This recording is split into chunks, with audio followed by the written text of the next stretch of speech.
जब आप अपनी बहन से मिलते हो तो आपके चेहरे पर एक अलग ही खुशी होती है, एक अलग ही निखार होता है और इतनी सारी बातें होती हैं कि वो बातें कभी ख़त्म नहीं होती जब तक आप उसके साथ रहते हो।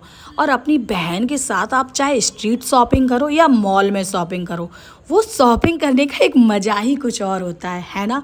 बहन के साथ खाना-पीना, मौज-मस्ती करना और बहुत सारी ढेर सारी बातें करना, इसका कुछ अलग ही मज़ा है। ये मज़ा दुनिया में कहीं और नहीं मिल सकता, जितना मज़ा अपनी बहन के साथ छोटी-छोटी चीज़ों में आता है ना?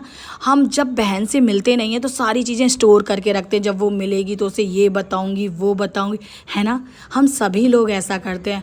और बहन के साथ फिर गोलगप्पे चैलेंज करना, पहले गोलगप्पे चैलेंज में वो आपको हराती थी और अब गोलगप्पे चैलेंज में आप उसे हरा देते हो तो एक अलग ही बात हो जाती है ना।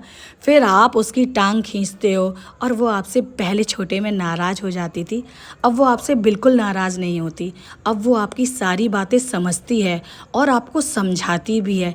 यहाँ तक कि हम बहनें आपस में अपने माँ बाप के बारे में भी बात कर लेते हैं।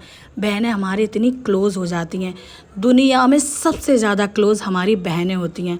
और बहनों के साथ फिर वो बचपन वाला खट्टा मीठा खाना और फिर उसके चटकारे लेना, फिर पुरानी यादों को याद करना कि पहले तू 2 रुपए का लाती थी और तू मुझे नहीं देती थी, फिर हमारा झगड़ा होता था, फिर हम दोनों एक दूसरे का फैला देते थे, झगड़ा करते थे।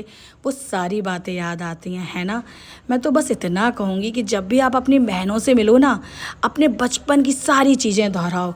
ये बहनें यार बहुत प्यारी होती हैं, ये आपके सारे सीक्रेट अपने अंदर दबा के